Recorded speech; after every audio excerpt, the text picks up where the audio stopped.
ಹೇಳಿ madam, fail ಆಗಿರೋ ಪಾರ್ಟಿಗೆ ಬಂದಿದ್ದೀರಾ, ಮಗ ಫೇಲ್ ಆಗಿದಾರಂತೆ, ಏನ್ ಹೇಳ್ತೀರಾ? ಪಾಸ್ ಆಗಿರೋ ಪಾರ್ಟಿಗಳು ಕೇಳಿದ್ರೆ ಇದು ಫೇಲ್ ಆಗಿರೋ ಪಾರ್ಟಿಗೆ ಬಂದಿದ್ದೀರಾ? ಆಕ್ಚುಲಿ ನಿಜವಾಗ್ಲೂ ನಂಗೆ ಶಾಕ್ ಆಗ್ತಿದೆ. ಯಾಕೆ ಅಂತಂದ್ರೆ ಎಂತೆಂದೋ ಪಾರ್ಟಿಗೆ ಹೋಗಿದ್ದೀವಿ, ಎಂತೆಂದೋ ಪಾರ್ಟಿ ಮಾಡಿದೀವಿ, ಇದು ಏನ್ ಫೇಲ್ ಪಾರ್ಟಿ ಕೊಡ್ತಾ ಇರೋದ ನಂಗೆ ನಿಜವಾಗ್ಲೂ ಗೊತ್ತಾಗ್ತಿಲ್ಲ. ಇದು ಇವರು ಕಾಂಟ್ರವರ್ಸಿ ಮಾಡ್ಕೊಳಕ್ ಮಾಡ್ತಾರೋ ಪಾರ್ಟಿನ ಅಥವಾ ಮನಸ್ಸಿಂದ ಮಾಡ್ತಿರೋ ಪಾರ್ಟಿನ ಅಂದ್ರೆ ನಂಗೆ ಗೊತ್ತಿಲ್ಲ.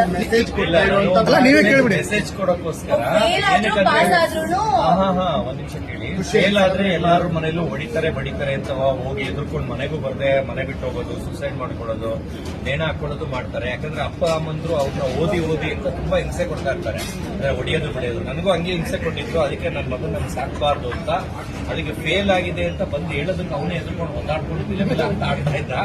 ನನಗೆ ಬಂದು ಹೇಳಿದ ತಕ್ಷಣ ಏನ್ಬಿಟ್ಟು ಫುಲ್ ಪಾಸ್ ಆದಂಗೆ ಕೈ ಕೊಟ್ಬಿಟ್ಟು ಆಯ್ತು ಒಂದು ವಾರದಲ್ಲಿ ಪಾರ್ಟಿ ಮಾಡ್ತೀನಿ ಅಂದ್ಬಿಟ್ಟು ಒಂದು ವಾರದಲ್ಲಿ ಪಾರ್ಟಿ ನಾನೇ ಕಳಿಸಿದ್ದೆ, ಫೇಲ್ ಮಾಡಿ ಅದೇ ಶಾರ್ಟೇಜ್ ಮಾಡಿ ಫೇಲ್ ಮಾಡ್ತೀನಿ.